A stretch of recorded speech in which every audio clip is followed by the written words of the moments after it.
Hey gang, the dog and I are sitting in the guest room with all of the stuff that we took out of storage. It's mostly Legos, I'm not kidding. And my husband's Batman toys. The dog is asleep, and I am finally putting together Equine Affair vlogs from Silas. So you can hear her snoring, she's so loud. Anyways, this video is very long because Silas was the only horse in that Tik Maynard clinic. So we got like almost 2 hours of working with Tik and Silas, which was amazing. So this is a really long video, but I did want to put it all out here just to have to look back on. It is a lot and it's groundwork, so I find it super exciting and interesting. I know a lot of people don't, but I wanted to put it out there and maybe hopefully someone gets something out of it. At the very least, I know I will. Like I said, it's very long, so don't feel like you have to stick around for the whole thing, but there is a lot of good stuff on there. And then I'll include just like a couple of the little clips of the little vlog stuff with Silas from before the clinic, but since it's already gonna be so long, I probably won't include a lot of that. Anyways. Okay, Silas is here. Shh. He's being a consummate professional. He's never been anywhere big like this before. We've only done like trail rides and one off-property trip to a local barn. So he's never been, since the racetrack, anywhere big like this. Hi, and he's being so good. No, it's fine. Just make yourself right at home. Act like you live here. Act like you own the place.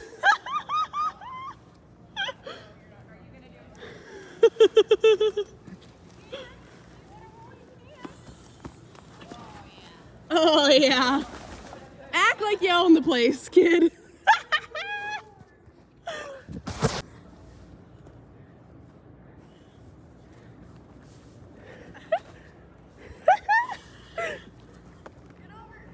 You got it, dude. I know you can do it at home.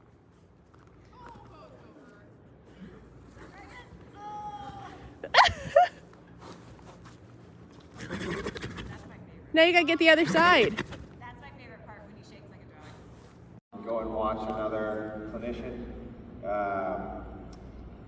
Maybe it's Luke, or maybe it's Warwick, or maybe it's Elsa Sinclair, or whoever it is, or it's Ty here who's working with mules this weekend, and they'll see something that I missed, and I'll just be like, whoa, I got to get a little bit better at that. Like that particular thing I hadn't thought of, or I hadn't been paying enough attention to that.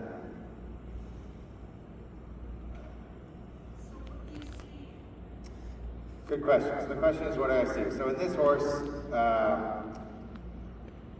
there's lots of things I'm looking for. Like I'm looking for how curious they are. I'm looking for maybe how pushy they are. I'm looking for how that is displayed. Do they tend to have a high head, which shows more tension, or a low head, which shows more relaxation? Or they have a tendency to look around in a way that is quick and abrupt and has a fixed gaze, or do they move their rhythm slowly and rhythmically around as they look around? That shows a more relaxed horse. And I have a scale in my head from 1 to 10, a scale of anxiety, with 10 being the most anxious horse I've ever seen, and 1 being the most thoughtful or relaxed horse I've ever seen. And I don't mean relaxed in a way that somebody sits on a couch and watches TV. I mean relaxed in a way that somebody's thoughtful. Somebody could still be playing basketball and be relaxed and thoughtful. A horse can still be jumping and be relaxed and thoughtful. So it doesn't mean that they're necessarily still and quiet. It's like a thoughtful, it's their ability to think through something rather than be frazzled. The most important number on my scale is 3. And because that, on my scale, that's the tipping point between a horse that is thoughtful enough to learn and a horse that's just enough out of their comfort zone that they can probably go through the motions if they're at a 4, but they're not thoughtful enough to learn from it and be better the next day because of it. And where I see that most often in my day-to-day life is with off-the-track thoroughbreds that are starting to learn 3-day eventing. There's a lot of horses that start their new careers, and they're sort of almost always with people.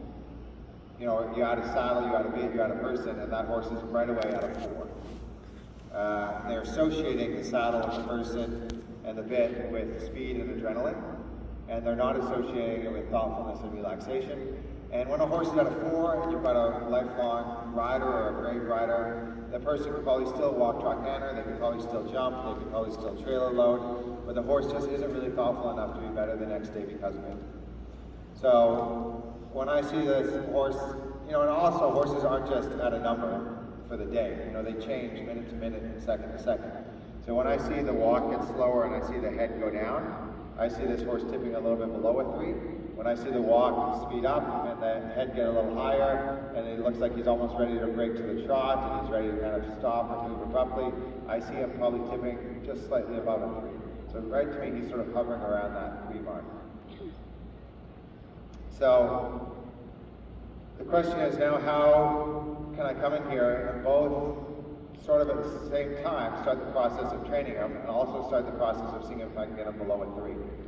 Because I don't just get him below a 3 just sort of by crossing my fingers and hoping and waiting out here. That's often not going to help. Sometimes it can help, sometimes they'll come down on their own, but often it won't help. So when I go in and I start interacting with them, so here I get a little lick and chew, which is a nice sign, but I still see quite this sort of anxious, quicker walk, which I don't love.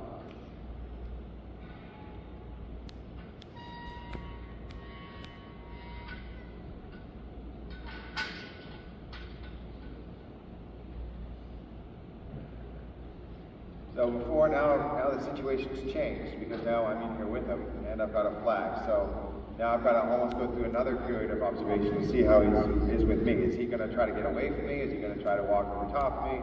Is he going to try to follow me? And there's a difference between a horse that's following you and that when you stop, they stop, and a horse that when you stop is going to run over top of you. So there's different ways a horse can eat. There's different ways a horse can graze. There's different ways a horse can follow you that can show more or less thoughtfulness. Right? I love that he wants to follow me. I don't love that if I stop, he's going to go right over top of me.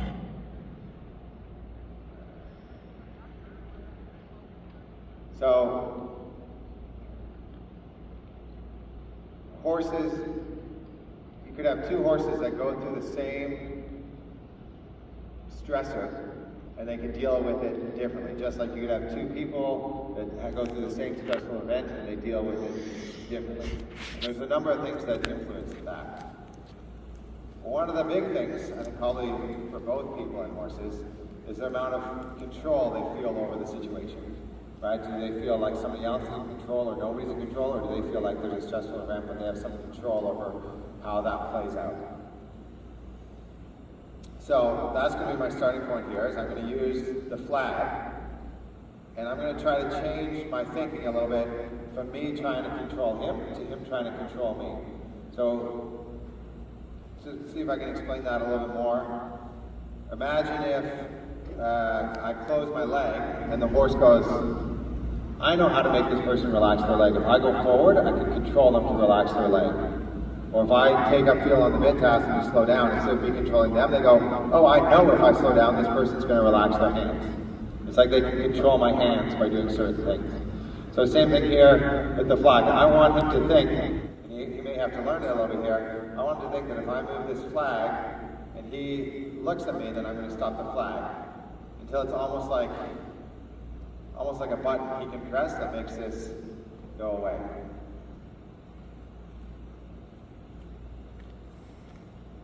There we go. Now, he didn't look at me with both eyes. All he did was glance at me with his left eye, and his left ear flicked towards me. With horses, that's why I say getting better at reading horses is one of the most important skills any person that works with horses can have, no matter what discipline you're in. Because the smaller amount you can notice, the quicker the process usually goes. So if you want to make your horse 10% better today, and you can catch 100.1% improvements, you're usually going to go faster than if you step in there and you think, I'm going to make a 10% improvement.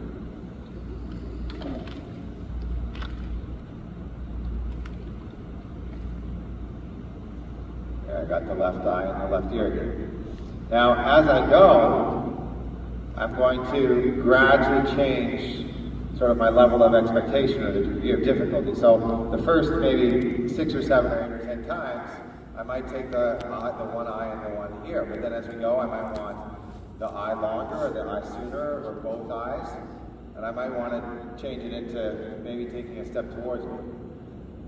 And so when I said I was coming in here to do 2 things, one of them was to train him, and the other one was to see if I could get him below a 3. And both of those things are sort of happening at the same time. But the emphasis for me for a long time, often for weeks and months when I get a new horse, is trying to put them in a thoughtful state of mind. My little brother, he's not so little anymore, but my younger brother is a substitute teacher in British Columbia, and he's gone into some pretty, I don't know what you call them, like rough or low income schools. And he said sometimes the government will pay for quite good teachers to go into these really rural areas, but because of the culture there, he said he'd come out of a week of teaching, and he said there was so much great teaching going on and so little learning. Because the first thing you need to have in a student is that they're interested in learning. If you don't have that, it always feels like you're cramming information or forcing information, which is not a great thing. So the first thing is to try to get them into a state of mind of learning. You know, and you can see it even here as I look out at people that are here watching. Like, you guys are all here on a Sunday morning. I don't see a single person on their phone. Everybody's looking here at what's happening around Penn. Like, you guys, I can tell you right off the bat, you guys are all good learners.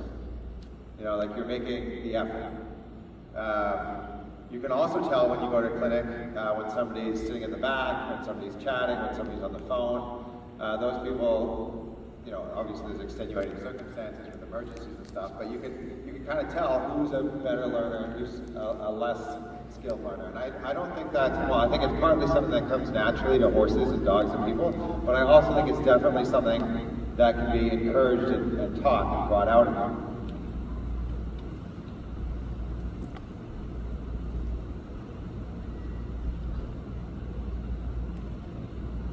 So what I'm doing here with the flag is I've just got a little pressure here, and when he looks at me with one eye or both eyes, or he gets more thoughtful about me, then I stop. And yes, you could say I'm training him to look at me or to come to me, but I could also say he's training me to, when he does a certain thing, I stop moving the flag.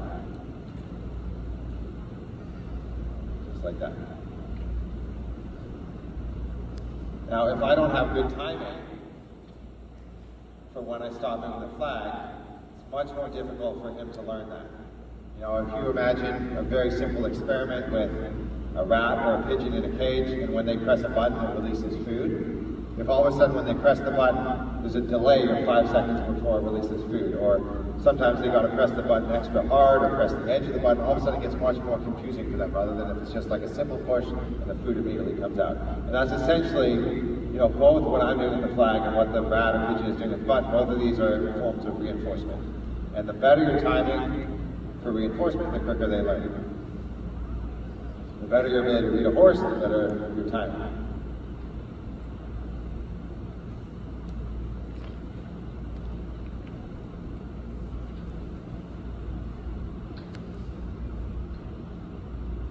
So now we've gotten to the point where this is getting, I would say, good, but not great. And so now there's always the question of when do we go on to the next thing? And this is now where I think it becomes more of a, not so much a skill or technique or theory question, it almost becomes like a more philosophical question. How much do you want to set them up for success versus how much can you let them struggle through something or let them go through some adversity? I don't believe that a horse should never go through adversity, but I also think that I probably set my horses up for success more than most people. But it doesn't mean that I never let them struggle a little bit with something. It's just, it's not 100% or 0%. There's a lot of nuance in that. And so here, rather than going on to the next more difficult thing or going to the halter, I'm just going to do like an extra, probably 5 or 6 or 7 or 8 times where I do this same exercise just to make it that much stronger. You know, if you were for any dressage riders that are out here, it's sort of like thinking, do I want to be getting all 6s before I go to the next level? Do I want to be getting 70% before I go to the next level? Do I want to get 75 or 80% to the next level? Like, how good do you want to get it before you go to the next level? And so with this horse here, I'm thinking I want to be getting sort of like 7s or 7.5s before I go to the next degree of difficulty. And right now I'm still getting 6s and 6.5s. If I were to mark myself on this.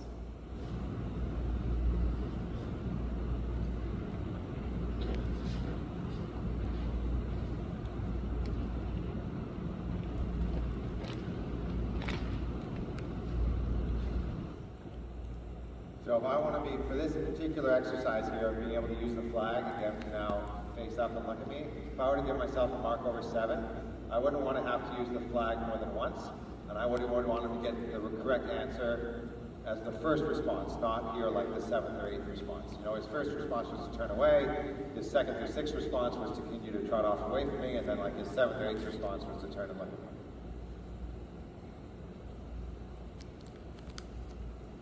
So once I start asking, which is about right now, can I just use the flag once or twice and get it as the first response? So that was much better. Like I'd probably give that a 7. The reason it doesn't get a 7.5 or 8 is the eyes still didn't stay on me very long. His head was still a little high. It wasn't quite thoughtful enough.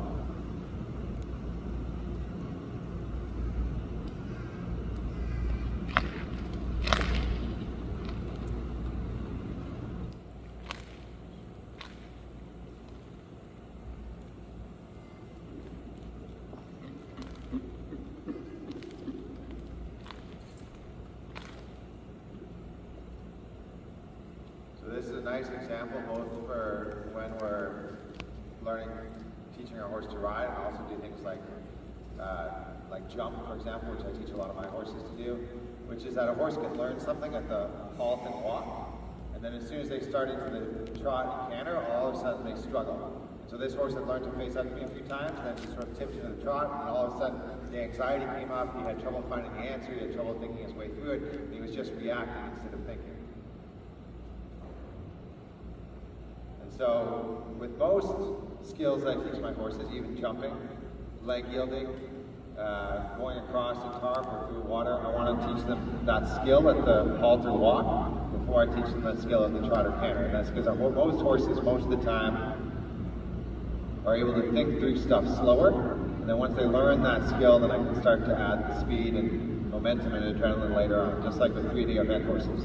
You know, if you go to Kentucky in a couple weeks and you watch the 5-star there, hopefully those people are not teaching those horses to jump at those speeds right at the beginning. You know, hopefully those people are, when those horses are 3 and 4 years old, they're teaching them to jump by walking over a pole or walking over a log and then trotting into a log and cantering out. You know, it's very slow and thoughtful. Here that's a 3-day event rider. I like to think of the lower, what we call the lower levels of 3-day eventing. They should almost be like a hunter round, like a relaxed, soft rein. Your horse is not pressed or collected very much. The emphasis on the rhythm and the relaxation. Once you've spent maybe 3 years competing your way up the lower levels, then you go into what's called the upper levels, preliminary, intermediate, and advanced. And then, you know, because of the height, and even more so because of the width of those jumps, you've got to have more speed and adrenaline.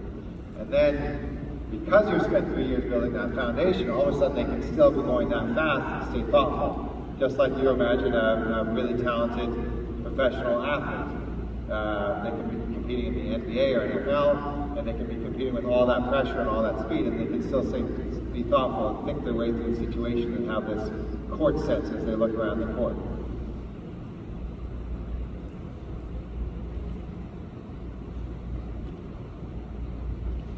Alright, now I'm going to put the flag down. So I've got a little, we started off with him a little bit on top of me, then we got him a little away from me, and now we got him a little connected again. So now I'm going to see if I can build, I'm wanting both. I'm wanting to all be in each other's space in a polite way, and also be out of each other's space, be comfortable with both. So I'm just going to put the flag down, and I'm going to see if now we can just work on being in each other's space a little bit. Most of the time I'm going to let them touch me before I touch them. So I'm just going to do that 5 or 6 times.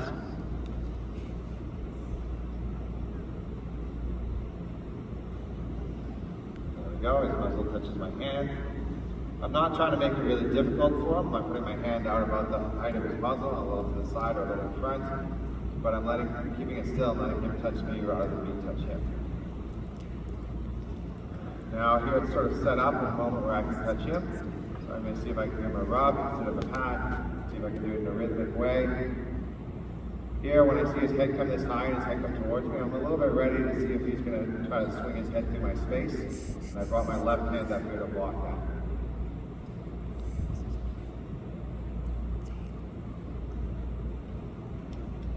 Alright. So now we've done that a few times. Now we're going to put this rope back on. You know, when I reach down here to grab the rope, and I'm thinking about what could potentially happen if if this flag falls over or he gets a little pushy, there's a chance he can come right over top of me. Most of the time with horses, especially when it comes to safety, I don't want to be 90% sure something's going to be okay. I usually want to be 99 or even higher, like 99.9% sure that something's going to end up okay before I do it. When I do, 300 days of teaching a year, whether that's on my farm or on the road, if I'm only 99% sure that when I'm doing 300 days, that means 3 days a year I'm going to get in an accident.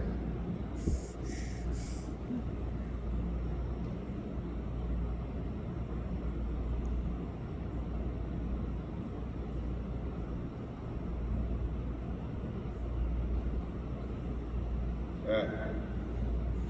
So when we add in the ability to have more control over the situation, having a rope, having a round pin, being in a smaller space, having a flag, having reins when you're riding, all of those things have a big pro and a big con.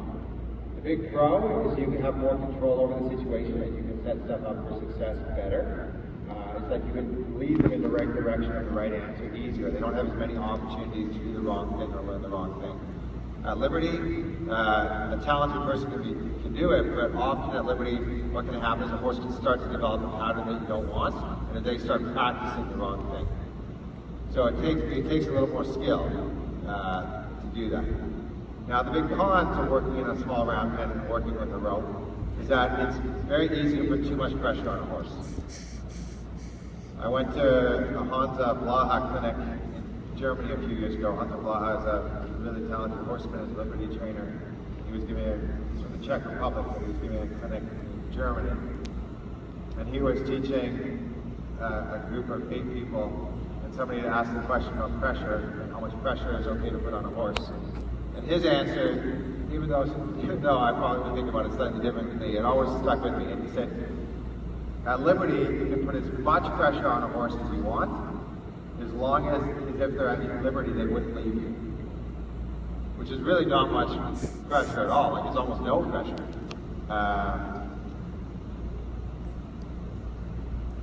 But that's sort of the idea. I don't want to put so much pressure on a horse that they don't want to be with me.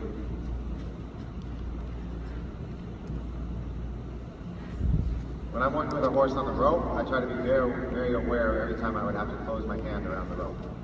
So there I didn't have to have got the rope through an open palm.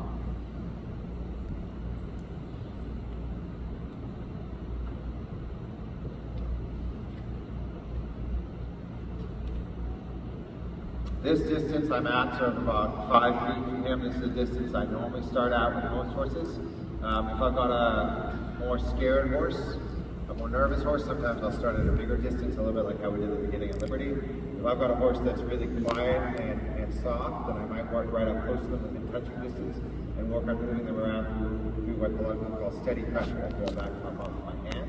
Whereas here I'm working at a distance of about 5 or 6 feet and I'm working with rhythmic pressure.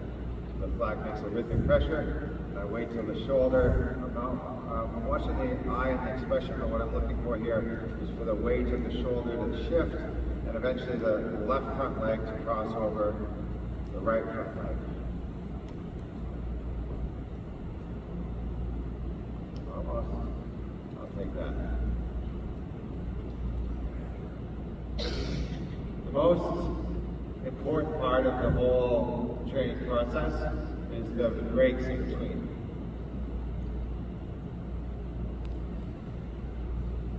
Imagine somebody that's lifting weights. When you're actually lifting the weights, your muscles are getting weaker, but then the break between lifting the weights that day and the 23 hours lifting weights the next day, that's when your muscles get stronger again. And it's the same thing here. When I move the shoulder over off the flag, there's another expression which might help you think about this, which is pressure motivates, but the release of pressure teaches. So the flag here is motivating him to move away from it, but he doesn't really understand it yet. You can see he doesn't understand it because his neck is tight, his head is high, and then the shoulder moves over and I release, and I put a little slack into it, and I give him room to think. That's where I see the licking and chewing. That's where I see the blinking. A nice expression is blinking is thinking.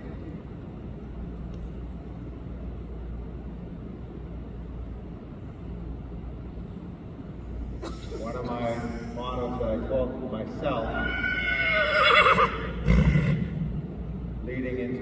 horse was retreat, retreat, retreat. I want to retreat more than anybody else. In other words, I want to take the pressure off more than anyone else. The more times I can take pressure off, the more I'm probably breaking it down into small steps and the more opportunities they have to learn. So if I were to think in like a 60-second period, how many times can I take pressure off?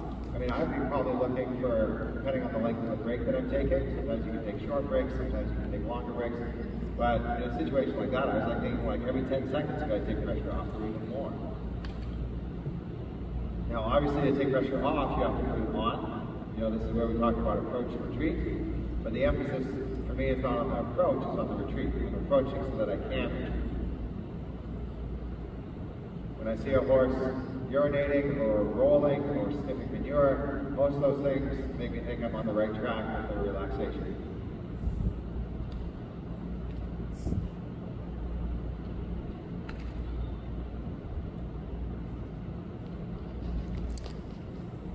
So here I can, this is what I mean by having the rope.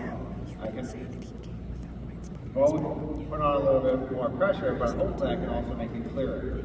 So if I hadn't had the rope, I would have done the same exercise, but you may have circled around it 2 or 3 times.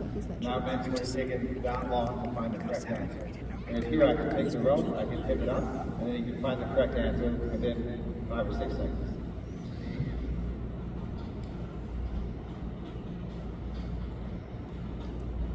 So now,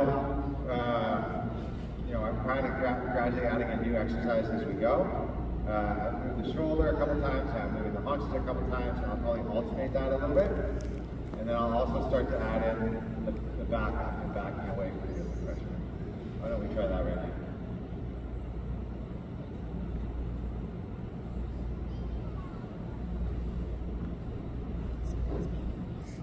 now. As I'm working with him, I'm also aware of 2 big picture kind of concepts.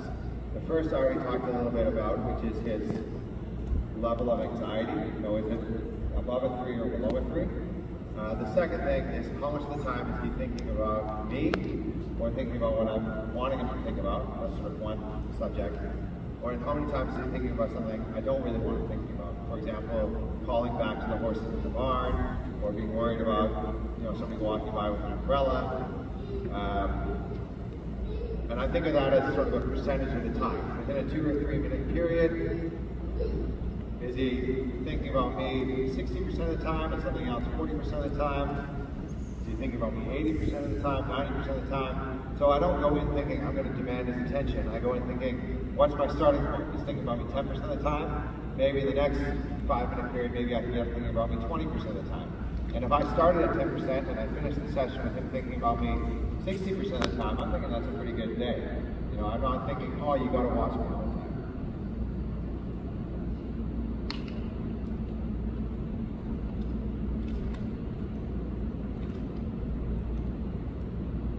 So I'm now backed him up, I don't know, a few times, 3 or 4 or 5 times. And each time, my level of expectation slightly changed. So the first time it was just a rock back or a step.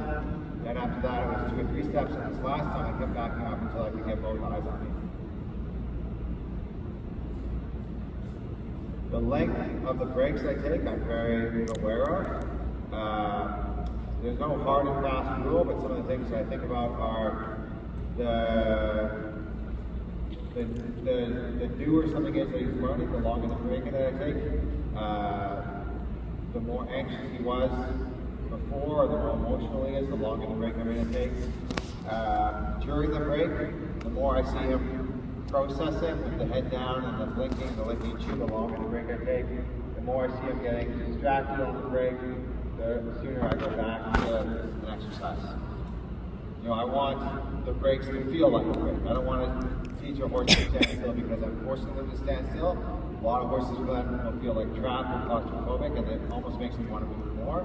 I want him to want to take a break. I want him to feel like, you know, standing still, muscles relaxed, understanding what's going on with me, understanding the relationship, head low, licking and chewing. I want him to feel like all those are good things.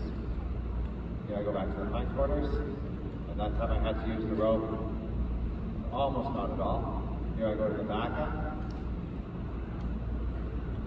Here I go to the shoulder. Looking for the left front to cross over the right front.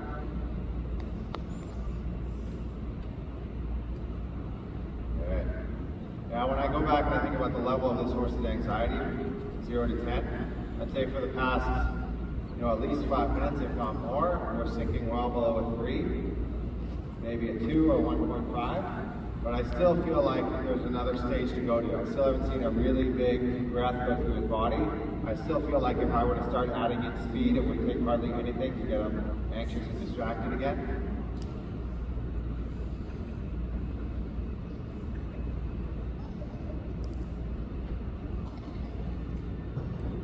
When I get a horse into my program, which is mainly for jumping and eventing horses, I usually spend on average, probably 4 weeks where I'm just doing groundwork with that horse 4 or 5 days a week. After that, I'll spend often another 2 weeks where I'm doing half groundwork and half riding. And then usually after that point of 6 weeks or 2 months, I'm doing hardly any groundwork. I've built a foundation on the ground, and I've built a number of communication skills and sort of a skill set that we have, that if something goes wrong, like you've got to have some time off, or he's nervous at a show, or it's a cold windy morning, that I can just check in with a little bit of groundwork for 10 minutes and then get on and ride. And that's on average. Some horses I'll do 2 or 3 days of groundwork with, and I've had some horses where I do 8 or 9 months of groundwork with before I ride.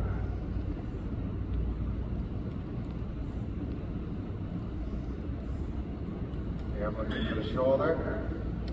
What tells me that he still doesn't really understand this is that the eyes are sort of wide and not thinking, the neck is high and tight, the shoulder's getting a little stuck. But probably more than anything with a horse that I feel like tries as hard as this horse has been, is that he's still not doing what I want. And then here's the shoulder over, and I take a break. And so why is he not doing it?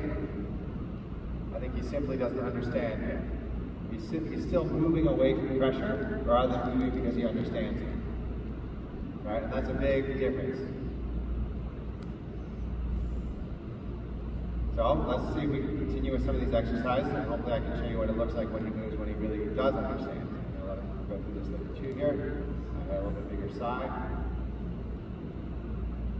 When he moves that shoulder over and I feel like he does it with an understanding, I won't have to use the flag probably more than once, or just raise it. His head will be lower, the eye will be softer, and he'll do it on the first attempt. Does anybody here have the app on the phone, Duolingo? Yeah, about 10 or 12 of you. It's a language learning app, and I'm learning Spanish on it right now. And when it has me learn a new word in Spanish, it doesn't just tell me the word once and expect that I know it. It has me read it, it has me write it, it has me say it, it has me listen to it, it has me mix and match with it, it has me put it into sentences, it has me reconstruct sentences, it has it in little stories, it has it in this little podcast thing that you listen to, and it probably has me get introduced to that word 50 or 60 times before that, and then sort of the computer algorithm files that away as a word that's sort of in my expected vocabulary. And it's the same thing with moving the shoulder over. Just because he does it doesn't mean that I can go, oh, this is something that he really knows and understands and is an expected part of his vocabulary.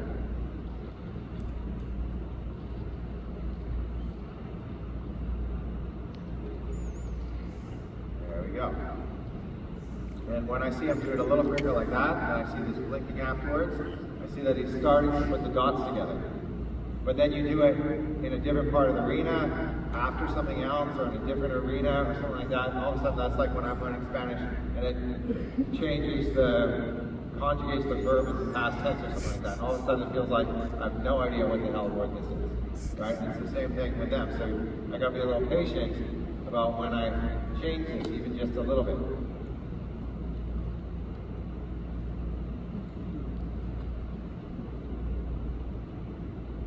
I'm looking for the shoulder, the right front to cross over in front of the left front.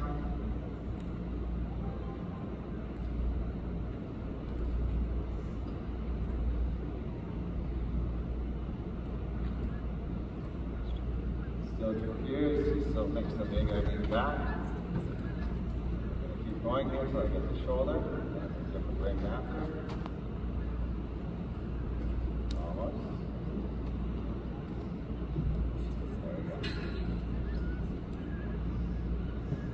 do you decide when to escalate the pressure? The question is, how do you decide when to escalate the pressure?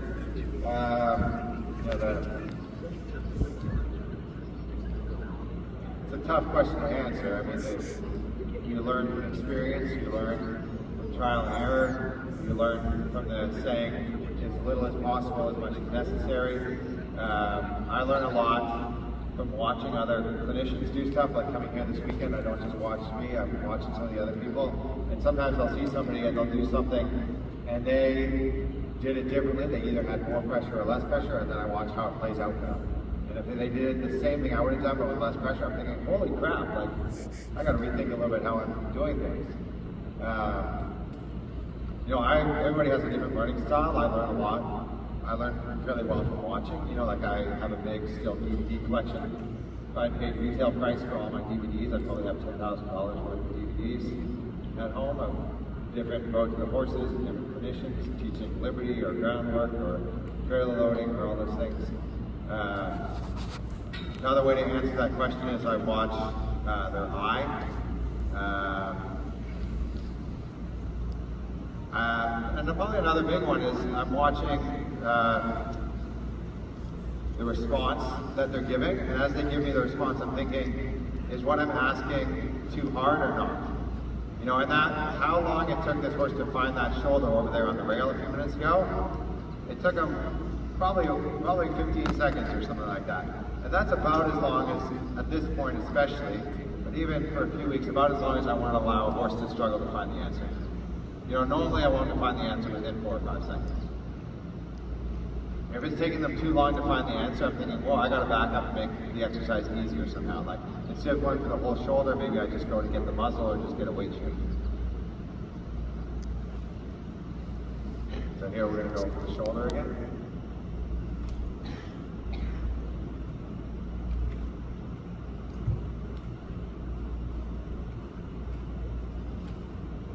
So here I'm going to make it a little easier, because he's a little bit stuck there with his body on the rail. I'm going to back up a little bit, just give him a little bit more space, and then we do it again.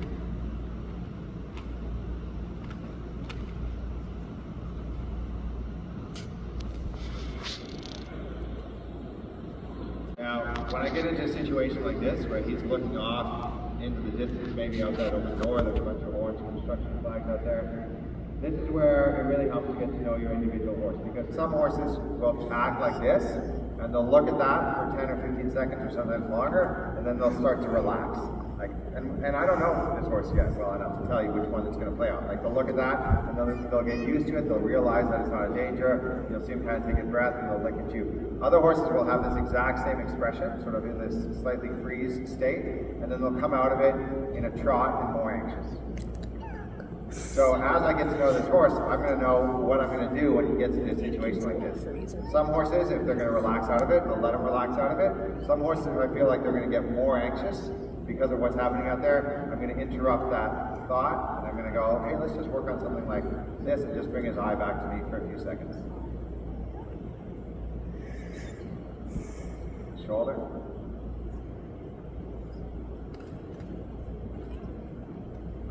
The hindquarters.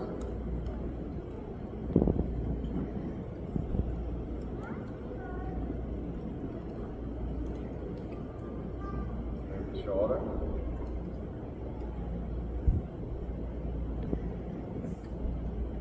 Move the hindquarters. Move the shoulder.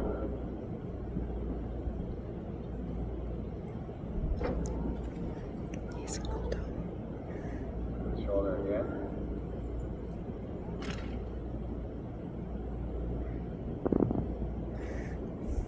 Good. Move the hindquarters. What I'm looking for here now is that it's enough of a mental challenge that he's wanting to take a break. So he was getting the energy was coming up, he was looking around, and I'm thinking, I want him to sort of find a place where he can settle. He's looking out that far door again. Let's see what happens again. I kind of interrupted it last time over there before he really went through it. And now here the second time he comes out of it by lowering his head, a little more blinking, a little licking and chewing. And I like that so much, I'm going to give him even a little longer break and just crouch down and just watch him for a few seconds. And when I'm watching him, I'm aware that I want to be watching him without staring, watching without having an expectation through me. Just like two horses that would hang out together on a hot day. So I don't have to be still or frozen. I can kind of move my shoulders. I can take a deep breath. I can look around. I can look at what he's looking at.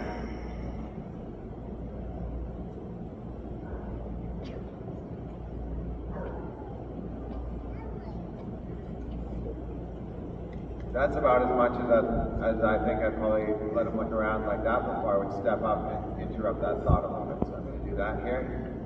I'm going to move him around again. Shoulder, the hindquarters.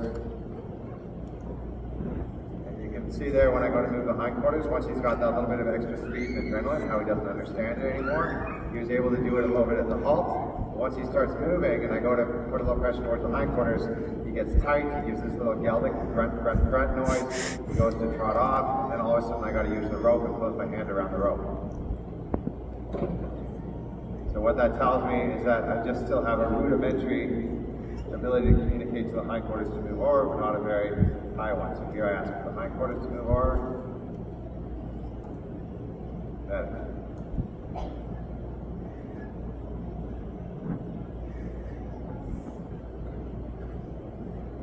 Alright. And back up again.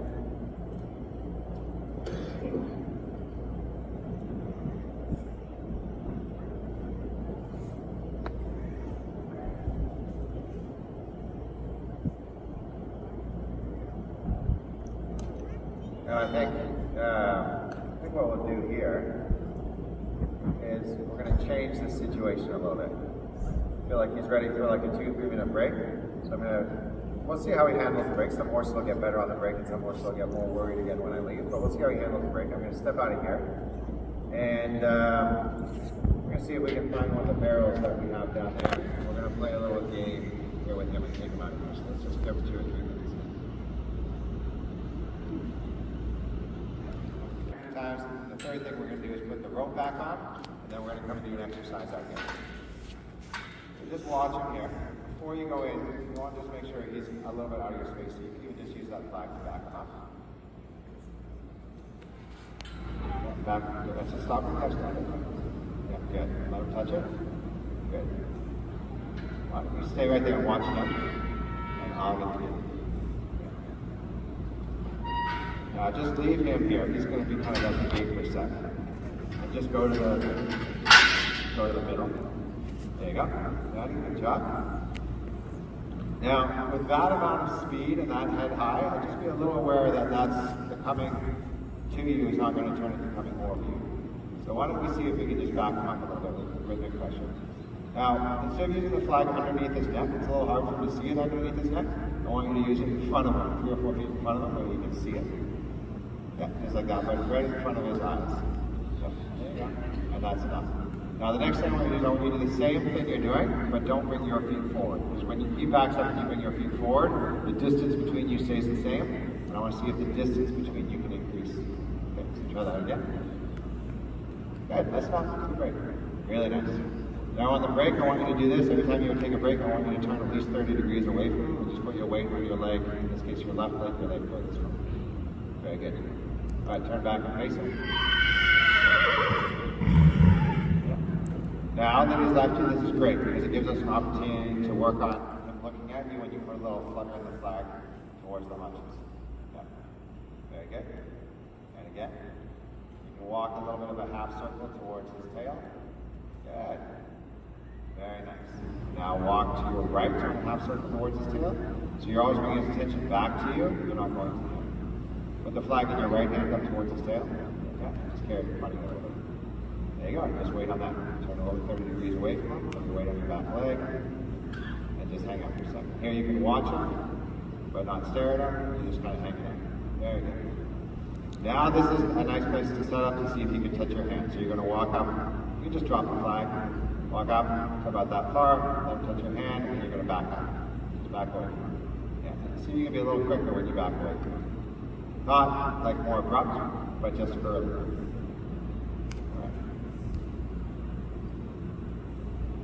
Right. Now when he's in this state of mind, just be careful about moving away from him where that shoulder crosses into your space. When he's in a more relaxed state of mind, I love when he brings that shoulder into your space, but if he's a little distracted or a little anxious, I don't love when he brings the shoulder into your space, because then when he gets more anxious or on more adrenaline, it's created a habit where then he goes over top of you. So whenever he's coming to you or into your space, I want to only have that happen when he's thoughtful. Yeah, so go ahead and pick up the flag again. See if you can rub him gently, maybe between the eyes or just above the muzzle with the end of the flag.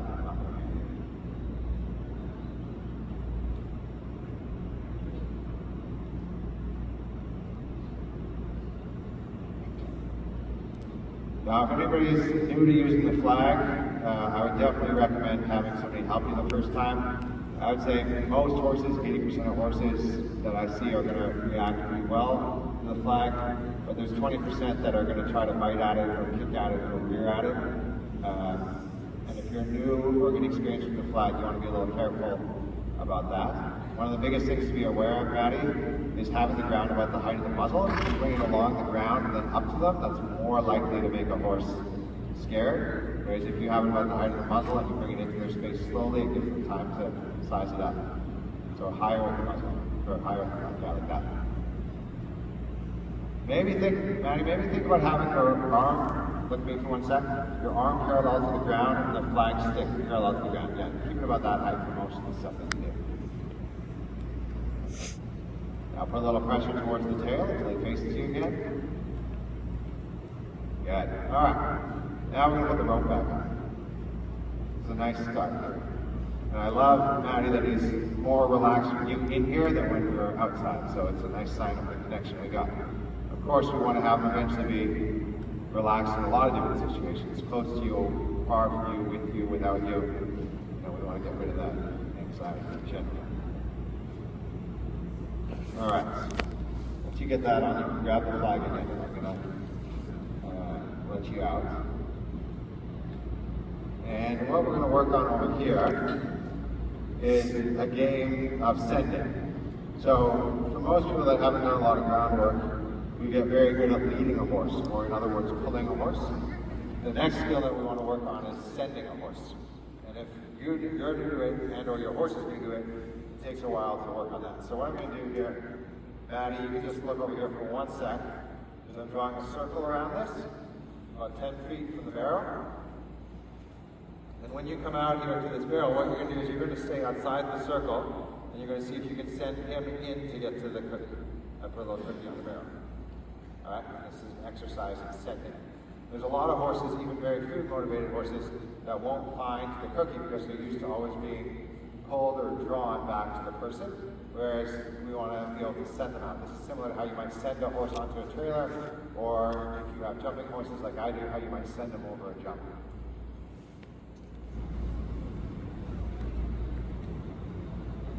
And just to challenge you a little bit, let's see if you can back out of the gate. You ever done that before? Yeah? Okay. What's that? I've never backed up a gate. Okay. So this is a challenge because you got to squeeze, you got a little bit of a roof here, and you also got a little bar here, which is almost like a pole.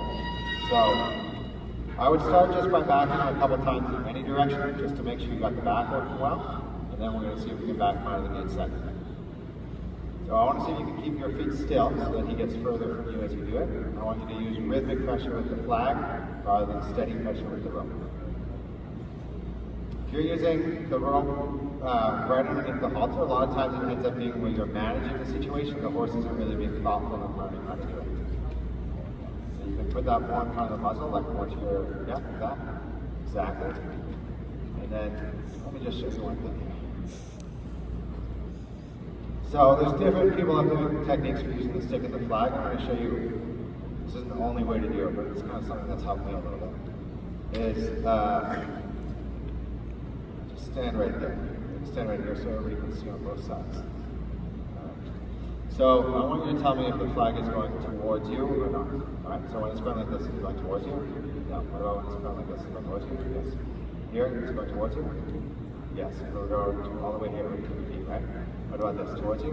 Yeah. What about this, towards you? Yeah. What about this, towards you? Okay. So when I'm not going towards her, that's when I'm going to have a relaxed body language, and I'm going to want her to get used to the flag and not be worried about it. Like what some people might call building trust or desensitizing, friendly game. This is all stuff that I just want her to go like this. Go like this. Your legs go like this. This is all stuff where I want her to be like, oh, like I can just hang out. Okay? Now when I face you directly, the flag is coming towards you. This would be like I want you to back up. This guy's coming towards you. This would be like I want you to go away from me. Alright, so when I want him to relax, I've got a relaxed body language, and I'm moving this around not towards him. I can just maybe rub him with it. You see that? Or it's going up and down here. When I want him to back up, I'm going to have it come directly towards him. Just like that. Now do you see how I was moving the flag a little bit from left to right? That's because if I keep the flag just on this side, it's going to end up probably doing what? Turning. You see that? So I'm going to reach over, I'm going to imagine a straight line probably from here out the muzzle to the flag, and that's the line that I'm going to have the flag on. And then I keep my feet in the same place, and when he backs up, then I stop. Now I'm going to back out of the gate the first time, and then you're going to do it the second time, because this may end up being a little bit more advanced than I thought. This is already struggling a little bit with the back up, not even with the gate.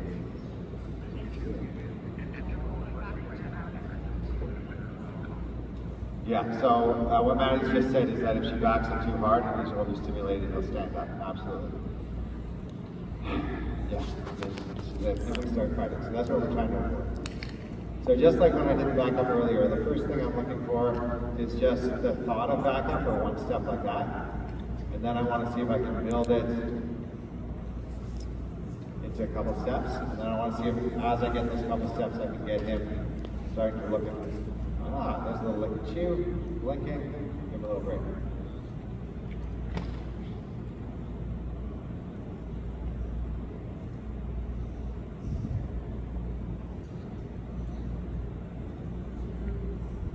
Now, if a horse hasn't backed up to a gate before, what do you think they're going to be thinking there as they get close? She said he's going to be worried about it, he's going to try to come forward. Why is he going to be worried about it? What's he going to be thinking more? Yeah, he's going to be afraid that there might not be open. You know, he can't see directly behind him very well. He's going to be thinking like there's an actual gate there. It's like coming downstairs in the dark, you don't know where the bottom step is, and you kind of like want to imagine you're coming downstairs, it's almost pitch black, you're trying to feel where the step is, and then imagine somebody coming up behind you and they try to rush you. What the first thing you do is you get a brace about them, wouldn't you? You'd be like, oh, I can't see where the step is, so you'd almost brace your body against the person ready to push you. And that's what he's going to start to do if I start to rush him here at this point. So he's going to start to brace against me.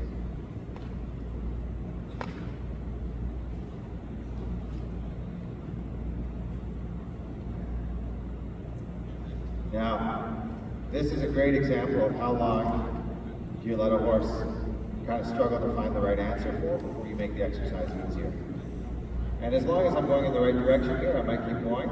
But there may come a point here in 1 or 2 tries where he goes, I really don't feel comfortable going over that, putting my bum where I think there's a fence or over that step. And then what I would try to do is I'd try to make this exercise easier.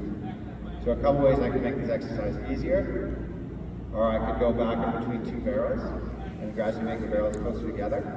The other very easy thing I can do is I can lead him through forward, lead him in so his front legs are over facing me, and then back just the front legs are. So there's a lot of ways you can make exercises easier or harder. Sometimes they take experience, and sometimes they take creativity to find that answer.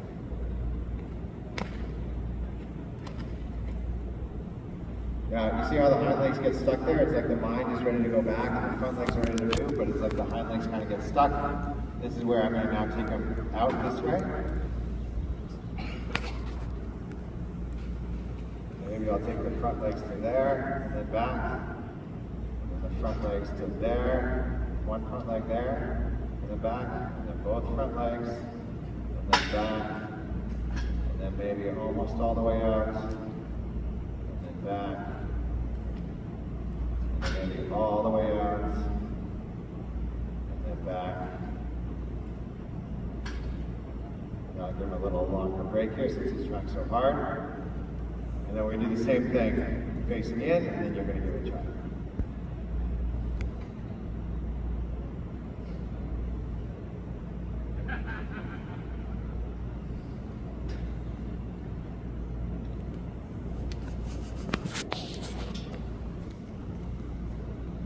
So let's get the front legs in, and back.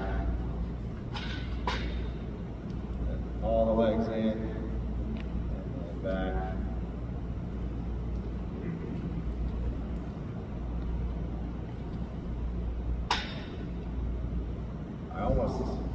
You guys see that? I almost should have added in another one with just the front legs, right? Like you stop thinking a little bit. You got an old pattern where his eye became a little less thoughtful. He kind of raised his head, stuck his chest out, and I almost didn't get away with that. I should have added in another step in the middle. I thought because I'd done it the other way, it would have translated, but it didn't quite translate enough.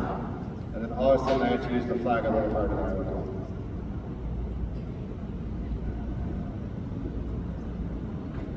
So I'm going to see if I can redo that mistake down, back about a few more times, just to let them know the answer.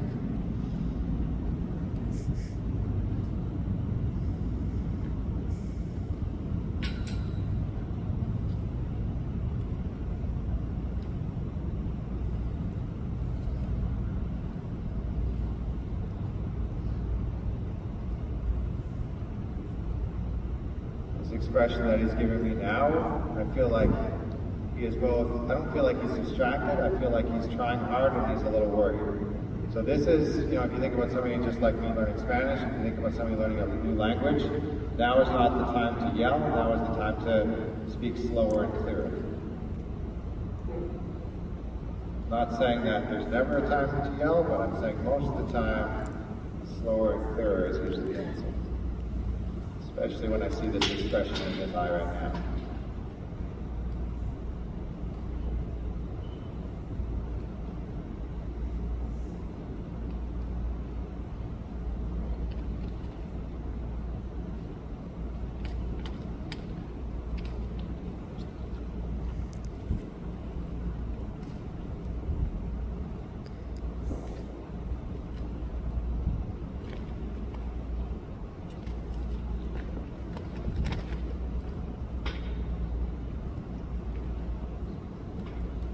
Now, as he gets out here, ideally I'm letting the distance between us increase to the point where when his front legs get out, I can give him a little room. Usually with a horse that's going through this much learning, I'm not too quick to get right in their space with my body and start heading. Usually when they go through this bigger learn, I want to give them a few seconds to just kind of absorb it, think about what they just went through with their body, what they went through with this, and just give them a little space.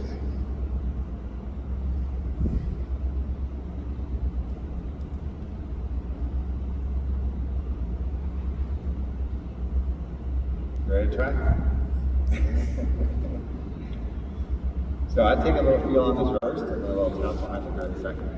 But I bet if you just back up and take a little feel on that, he might follow you in. Let the rope slide a little bit as you back. You can also go at an angle. Like so if you tip over that way, good. If that's enough, go ahead and back up. Easy, yep. Throw the left hand more in front of you. You can walk a little closer. Yeah, yep, yep, and then take a break. Good job. Now on the break here, just turn a little bit away from him and relax like this. Everybody holds tension in different places. I tend to hold tension in my shoulders and my jaw, so I always remind myself to do that. Sometimes at home, if I have a barrel, I'll tip it on its side, or I'll lean against the fence and put a hand in my pocket, just to kind of remind myself that the more the break feels like a break to them, the better the learning is going to go. If the break feels to them like expectation or anticipation, then it doesn't mean as much. So I really want to feel like we get to this place in between. Go ahead back the rest of the way out, and let's head over to that barrel. Really nice.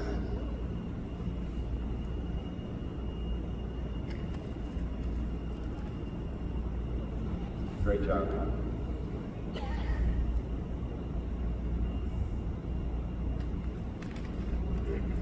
Great job. Now the look that he's giving you now, great look. Like he's thinking, he's looking, he's like, what are you trying to communicate to me? How can I figure this out? You know, and that, get to that place where they're thoughtful and they're a good learner is not easy. I mean, it's a very nice turning point when you start to get that more often than not. Yeah, let's back them up just one more step down left front, and then let's head over to the barrel.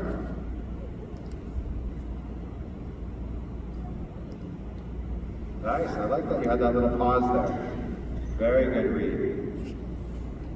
You ruined it with that right hand now. The right hand went like this, and pushed his muscle away from you. So let me just give you a 30-second thing on that. So, What did I do? you went like this, and you sent his muscle away rather than connecting. Like he was still doing touches you. Like you tried to touch him before he was ready to be touched. You see what I mean? So, you see how let him touch me? Then the next thing I'm going to do, if I want to touch him, so I'm going to let him do that a few times, then I'm going to shorten up the rope and just connect here, and then I will give him the rub. You see how I'm sort of stabilizing with my left hand? Alright? And then I can give him like a little rub, like this, a little rub, like this. Let me just show you here with you. Just come stand right here. Do you mind if I touch you on the shoulder? Okay, so if I start to rub you like this, you see how there can almost be a feeling of you moving away? Whereas like if I stabilize it here and I rub you, just see how it's much easier for you to stay in the same place? It's the same reason like why a hug feels good or like a handshake feels good, why somebody might want to shake your hand, like put a hand here. Same reason why when I'm brushing a horse, I might put a hand here as I brush them there. As I run my hand down the leg, I might stabilize it with my left hand here. Do you see how it kind of creates like an enveloping? All right. So if I'm going to touch him on the nose, first I'm going to let him touch me, and then if I think there's even a small chance that when I go to rub him, he's going to move his head away, I'll stabilize it here, and I'll see if I can really ease into his space and gradually give him a rub. All right. Let's see. Get this back up. There we go. Okay, so let's take him over to the barrel.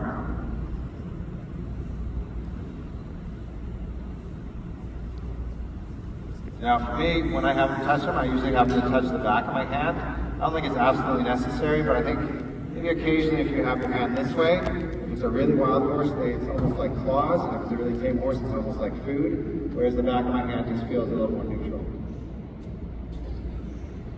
So I want you to stay 10 feet away. Come over to this one here where I do the circle. You see the circle that I drew? So I want you to try to stay back here, and we're going to see if we can send them into the cookie. I'll put 2 out of here, so or even 3, so we really see if we can get that peppermint.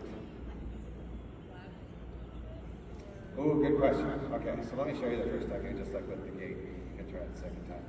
So basically, it's almost like a game. If you ever played, I'm sure you have the game of warmer colder. Right? Somebody's trying to find something. So here's like I'm saying, colder, colder, warmer. So the warmer I relax and I turn a little bit away. And I'm not really watching his body so much, just watching his eye. So when I see his eye shift towards it, I'm going lower. You see that? I give him a little break, and I go colder, colder, warmer. And I'm just like that. If you watch that closely, you can see that little glance, colder, colder, colder, colder, colder, colder is looking at me warmer. Now as he gets closer, rather than me going close to him, I'm going to take a step away, put the rope in my right hand, and relax. That's a lot of force. When you try on this side, just hold it for a second while I draw the circle. Is this still working? Can you hear me? Check. Is this working? Check, check, check. You guys can hear me? There we go. Alright, that's about a 12-foot rope, I think, or maybe even a 14-foot rope. So I'm going to draw this circle about 10 feet away from here. You're going to see if you can send them in to get this cookie.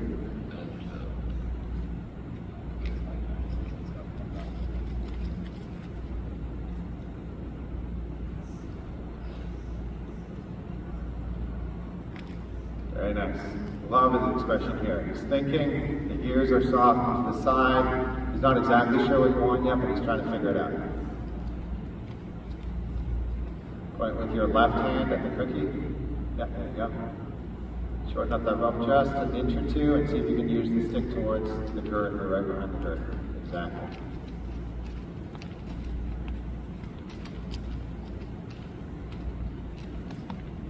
It's a little bathroom break here. There we go.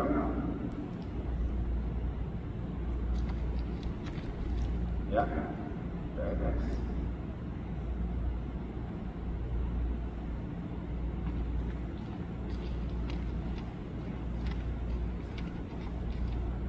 Good job, nice timing.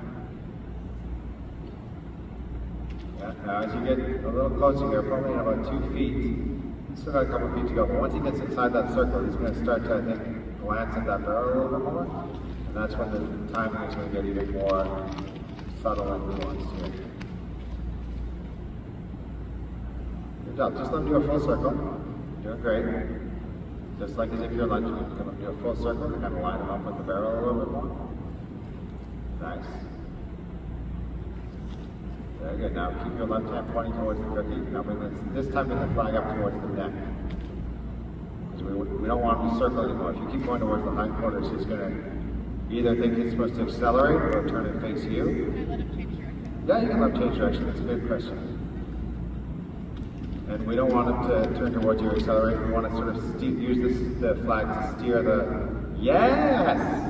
Let's give him... let's wait till the horse finishes eating, and then let's give him a little round of applause. I think with about 15 minutes left, I want to see how this horse handles the applause.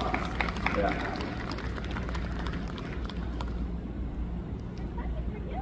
Now let's see here. I don't want to finish with a clap for this horse without just take a for a sec here. Maybe while I take a for a sec, you can get some more pictures. Just put them on there. Let's see if we can just get this horse used to a level of applause here before we finish. So, I hate it when sometimes you have a little bit of a quiet session and then right at the end everybody claps. The horse leaves with his head up and high and neck tight. So let's do this.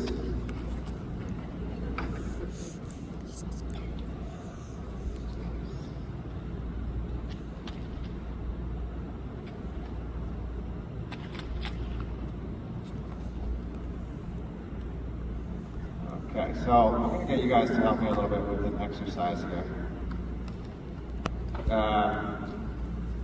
I'll talk you through it a little bit, but also I'm going to use the flag to, actually, you know what I'll do is I'll use my hand to put the flag down. Because when my hand is high, we're going to clap loud. When my hand is like this, we're going to clap medium. And when my hand is like this, we're going to clap softly. And when my hand is here by my side, we're not going to clap at all. All right, we're going to see if we can gradually get him used to this. And if he's able to relax and lick and chew, I might even give him a little cookie here like this. All right, so let's go soft. Yeah, and nothing. And soft, and nothing. Back up a little bit here.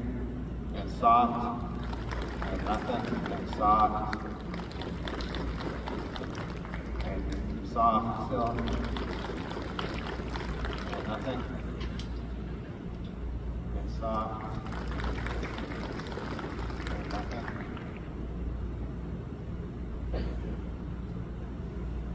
Is this not working? What do you think?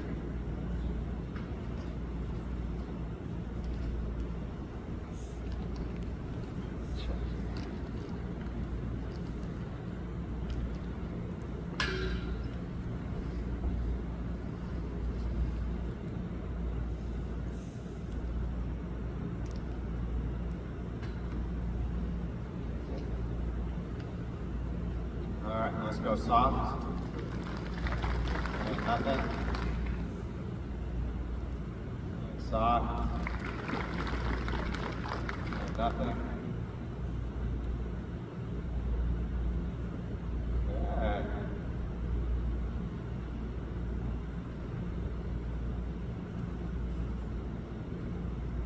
And soft. Soft still. Nothing. So I'm trying to both gradually get him used to it and also look for moments when he's a little more thoughtful for you guys to stop so he can start to think his way through. Let's go soft. Yeah, keep going, soft, soft, and nothing. And let's go soft. Go medium, keep going, and stop.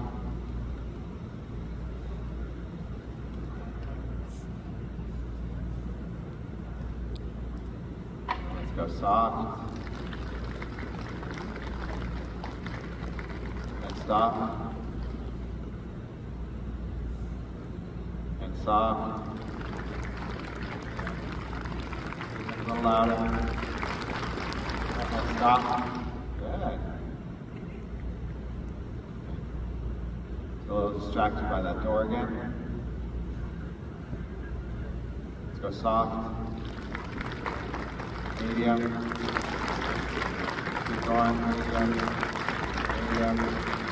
Go a little louder. Yeah, keep going. Keep going. Push forward. Little pace. I'll stop. Good timing, guys.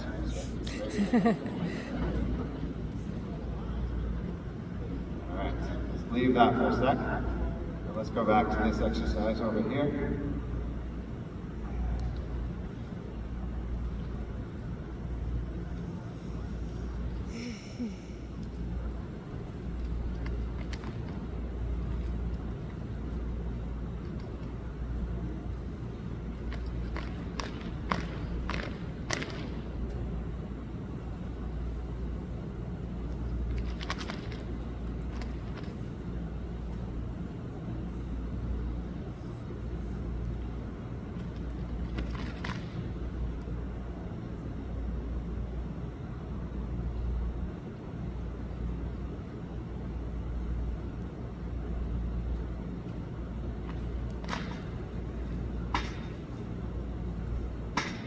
Right now, when he's so close and he's getting more thoughtful, that's like when you first get, you've been struggling with your horse to get your horse on the trailer or through the creek or something like that, and they really start to try for the first time and you feel like you're close, that's when it's so tempting to push for more, and that's often the best time to take a break. So we just take a little break. Don't let them leave it, let them go away from the trailer or away from the water crossing, and then go back to it.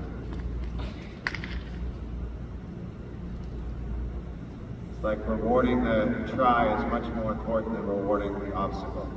You know, if we get this horse to be able to back out of the gate today and he's a little anxious about it, that doesn't help us a huge amount. But if we get him more thoughtful and thinking and the head lower, even if he doesn't go out the gate, that's a much more helpful thing to take home with you.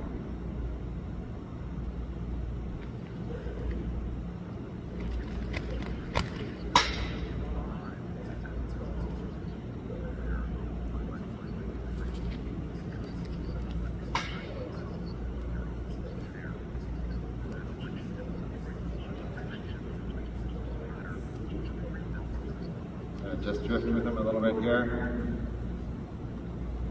I'm going to drift him all the way over here to you, this little turn. Alright, so we got 2 cookies on each barrel.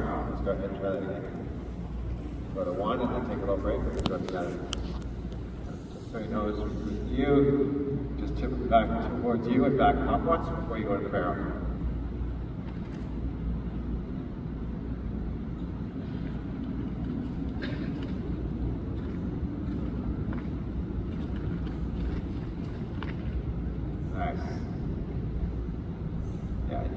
Loop, or you can even feel free to switch barrels if you like, it's up to you. If he's already walking, don't use the flag towards the hindquarters, you use the flag to the shoulder or neck or muzzle to steer. If you start using that flag towards the hindquarters, you're probably going to get more speed or adrenaline. We want less speed and less adrenaline. You know, if he can take a step and have a break, take a step and have a break, and ease his way up to the barrel, that would be ideal. You know, he's already going too fast.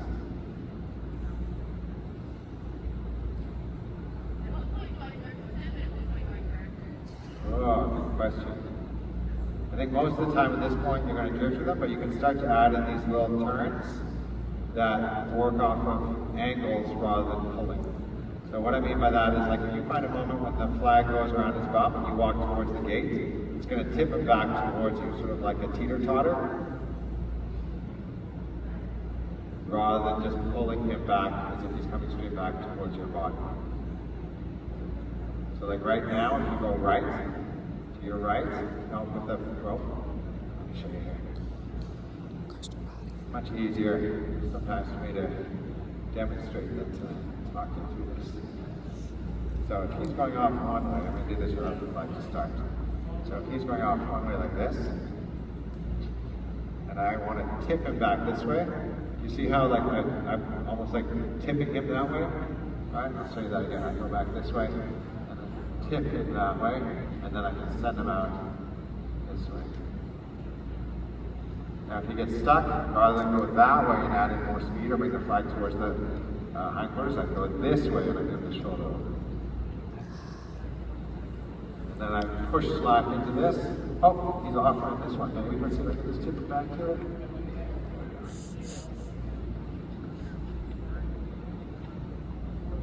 One of the things that's going to help make a horse often more confident, more relaxed, more thoughtful, is taking opportunities to bring out their curiosity. You know, if he gets curious about the barrel, if he gets, you know, if I've got a horse that's being really anxious and they get curious about the ground or about manure, often I'll take it. I'll be like, great, they're getting curious. Very nice.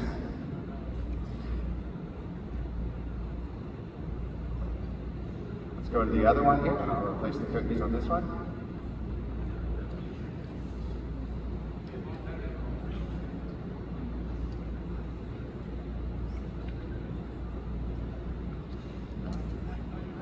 Back to this one once more. And then I think what we're going to do with you guys is, because the horse still isn't totally confident with the applause, we're going to let them leave.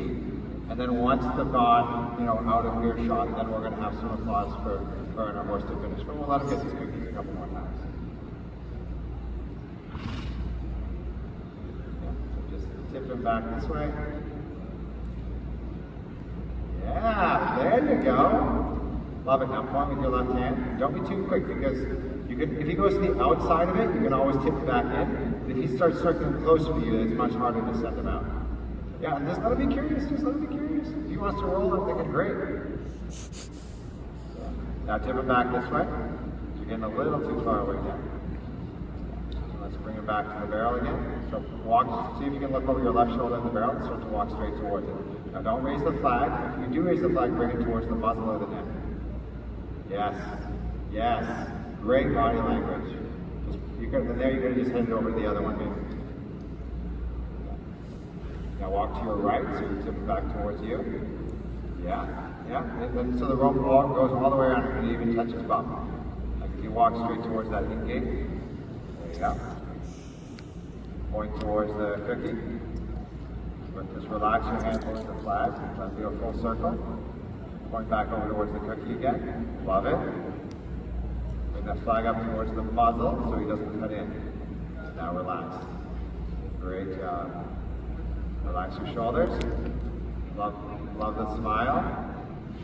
Good. All right, we're going to hold our applause and we're going to let you guys leave here. I don't want his last experience in here to be like the high neck. You know, his last No, good. This is the wild, wild fucking west, and I have to drive my trailer through this. I'm going to die.